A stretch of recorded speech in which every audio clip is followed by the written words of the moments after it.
శ్రీరామ్.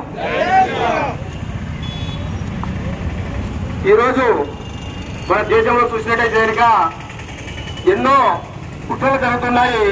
మన యొక్క ధర్మాన్ని, మన యొక్క సంస్కృతిని నాశనం చేయడం కోసము ఎన్నో కుట్రలు చాప కింద నీరులా పనిచేస్తున్నాయి చాలా సంస్థలు. కాబట్టి మనం అందరం కూడా ఈ యొక్క భారతదేశంలో నివసించే వాళ్ళు ఏ ఒక్క మతానికి కాదు, అందరూ కూడా హిందూ జాతి అని చెప్పేసి ఈ యొక్క దేశంలో నివసించే ప్రతి ఒక్క పౌరుడు కూడా హిందువు అని చెప్పేసి మనందరం కూడా చాలా చెప్పాలి. ఏ ఒక్క మతానికి ఈ యొక్క భారతదేశంలో తాను లేదు. ప్రతి ఒక్కరు భారతదేశంలో నివసించే ప్రతి పౌరుడు కూడా ఒక హిందువు. హిందువు అంటే ఇది ఒక జాతి, ఇది ఏ మతానికి సంబంధించింది కాదు.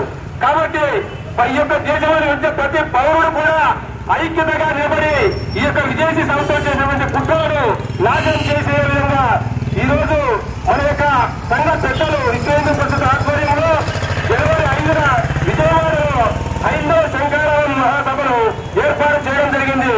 ఆ యొక్క మహాసభలో మన యొక్క పెద్దలు, మన యొక్క స్వామీజీలు అందరూ కూడా మన యొక్క దేశాన్ని ఏ విధంగా ధర్మాన్ని కాపాడుకోవాలో, మన యొక్క సంస్కృతిని ఏ విధంగా నిలబెట్టుకోవాలో మనం అందరికీ కూడా సూచన చేయడం జరుగుతుంది.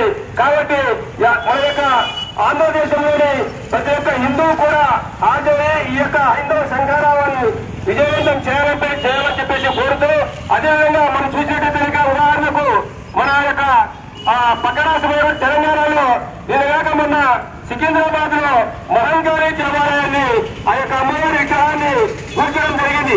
ఇవన్నీ కూడా మన యొక్క హిందూ జాతిని నాశనం చేయడంలో అది ఒక కుట్రగా మనం భావించి ఇటువంటి కుట్రలకు తావు లేకుండా ప్రతి ఒక్క హిందువు కూడా మేలుకొని అందరూ కూడా ఐక్యతగా ఉండాలని చెప్పేసి, ఇటువంటి దాడులు ఎదుర్కోవాలని చెప్పేసి తెలియజేయడం మన యొక్క స్వామీజీలో జరుగుతుంది. అంతేకాదు